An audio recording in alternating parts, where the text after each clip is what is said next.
I'm Nicol Lally, and this is the Breakout. Hard to believe it, but it's already the end of October. Teams getting ready for some conference action, and the Ivy Leagues, they're getting in the mix as well. So that means there will be lots of hockey coming your way. Here's a look at this week's award winners. You've been going crazy. The ECAC Men's Forward of the Week is Colgate's Matt Verboom, the senior helping the Raiders to a win over Merrimack with a goal and 2 assists, his second multi-point game of his career. Quinnipiac's Jaden Lee takes home Defender of the Week honors. Lee had a goal, an assist, and 3 blocked shots in the Bobcats' 6-2 win over Maine Sunday. The Rookie of the Week is Ryan Taylor. The Clarkson freshman had a goal and an assist in the 5-1 win over Mercyhurst. In that same game, Clarkson's Ethan Hyder picked up his first win of the season. He's this week's MAC Goaltending Goalie of the Week. He finished the weekend with 37 saves. Ooh, girl, need the Cornell's Gillis Frechette is the ECAC Women's Forward of the Week. She dominated in the weekend sweep of Mercyhurst, finishing 2 games with 5 points, 3 goals, and 2 assists. The Defender of the Week is Colgate's Sydney Bard. The senior finished +3 and notched 3 assists as the team took down number 14, Vermont. 2 players take home rookie honors this week. Cornell's Alyssa Regalado had a hat trick in the Big Reds' win Saturday. Brown's Jade Iginla also had a 3-point game with 2 goals and an assist in Brown's 3-1 win over Stonehill. And the MAC Goaltending Goalie of the Week is RPI's Amanda Rampado. She was solid in net with back-to-back shutouts, making 42 saves in 2 games. Well, the ECAC women are a force to be reckoned with nationally. Recent polls show 6 teams sitting in the top 10 in the country, with Colgate the highest at number 4 right now. I had a chance to speak with women's head coach Greg Fargo this week after he recorded his 200th career victory, and his team is off to a strong start. Coach, thanks so much for joining us, and congratulations. 200 wins in the book for you. Talk about that moment that you had last weekend against Vermont. Yeah, thanks a lot, Nicole. It's great to be joining you. And it was a nice moment there after the game. I didn't know where we stood in terms of wins or anything like that. So we had a really nice moment on the ice, and then the captains were really gracious enough to speak in front of the team in the locker room after the game. So I don't know about many coaches or other coaches, but like for me, it's it's a number, it's a great milestone to get to, but just makes you think a little bit about, how far the program has come over those 200 wins, and most importantly, the people that have been with me and around me throughout those. We've had a lot of great players and great teams throughout the years, and it's just been a really fun journey here at Colgate to get to this point, and hopefully we're not anywhere close to being done. So. Yeah, an exciting start for you guys. I think the latest polls came out. You're in the top 10, ranked 4th, the highest ECAC team in the national rankings right now. You've got a really strong team starting the season. You've got to feel good about that. Yeah, we do. If the first 9 games are any indication of what this team can do, I think we're all pretty excited about where it can go. And the one quality that really stands out to me in just 9 games in is that, this team continues to find ways to get better every week. And I think looking back at the games and the schedule to this point, we've seen that. I mean, it feels like every time we drop the puck, we're a better team each week. And I think a lot of that credit deserves to go to our leadership group, really. We've got a really strong core of upperclassmen and leaders that have been through a lot. They played in tough games. And so I think if we can continue to keep that same mindset of just keep getting better every week and every day in practice, then, we'll like where we end up in the end. But really just trying to focus in day to day. And our group has done a really nice job of that so far.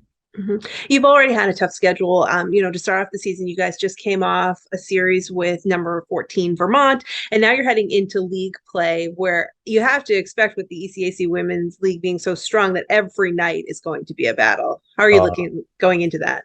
It is. I mean, I think when you think about the ECAC this year, it's got to be, one of the most competitive seasons that we're gonna have seen in our league over recent years. I mean, I think we have 6 or 7 that are teams that are nationally ranked, and certainly every weekend's going to be a great test. So I don't think any of us can expect things to go perfectly along the way. There's going to be ups and downs, but I think the group that really is most consistent throughout the year and continues to find ways to improve is going to be the one that's standing there at the end and ready for whatever comes in the postseason. So you can't look too far ahead in this league. You really just have to take it a game at a time. And we're starting off with Princeton here soon, and that'll be a really good test for us to kick off the ECAC play. And we're just looking forward to the opportunity. Our league is so close and tight, and got a lot of great players, great teams, and certainly great coaches that find ways to get the best out of their team. So it's going to be an exciting year in our league, no doubt. Mm-hmm. And really exciting for women's hockey in general. The growth has been incredible over the last 10 years. But to see this, what does this do for women's hockey, having such strong teams in your league? Yeah, well, I think, like you said, it's been such a great time of growth in women's sports and in women's hockey, particularly. And every year it seems more and more that there's more young girls that are coming out to the rink and being a part of that experience. I think when we've had, some of the best experiences have been with the young girls that come to the rink, they watch the games, they really find a way to bond and look up to our players. And so trying to provide as many of those experiences, I think it motivates the next generation of player.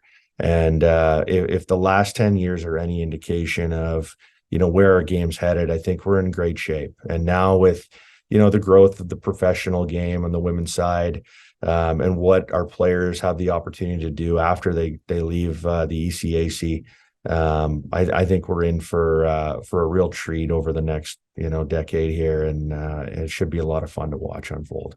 Mm-hmm. And looking forward for your program, you have had a very strong few years. Do you expect that to continue with the recruiting classes that you have coming in the future? Yeah, I certainly hope so. I mean, you try not to look too far ahead, and really just stay where your feet are at the moment. But you do have to have an eye on the future in this role. But we've been really pleased with, the quality of player and person that we're getting here in the years to come. It's an exciting time, but as we talk about all the time, every team in our league is getting good players now, and so the competitive side of us, isn't going away anytime soon, because what we're seeing this year in our league is going to continue in years to come. But I think more than anything, we're just trying to find, the right people and the right style of player to fit the mold here at Colgate. And I'm really pleased with what's coming in over the next few years. Should be fun. And off the ice, you seem to have quite a group of characters. We've asked, for the student athletes to provide some fun clips and stuff, and you have quite the group there. They seem like a fun bunch of ladies to be around. Yeah, they are. There's no dull moments in and around our locker room or on the bus or in the hotel. A lot of different personalities, and but that's the beauty of it. I mean, and part of the reason I've really enjoyed my time at Colgate and my time on coaching on the women's side is just, we're all competitive. We all want to win and get better, but it's those moments outside of the rink or after a practice or after a game that really define your experience. And we've got a great environment here, and I think a lot of our older players really kind of set the tone on that. So to watch them having fun, enjoying coming to the rink every day, that's our biggest joy, I would say, as a staff, is to be able to see them be their true selves in and around the rink. And we get to see there's some funny, odd, and I don't know, exciting moments outside of the rink too, and we welcome it all. And finally, this week, the St. Lawrence men's team having a little fun before Halloween, getting into the spirit here. Check out some of these shots from their team lift in costume, of course, having a little fun before hitting the road to take on Michigan Tech this weekend. Well, that's the Breakout for this week, and as always, you can find your latest news at ECACHockey.com. We'll see you next time.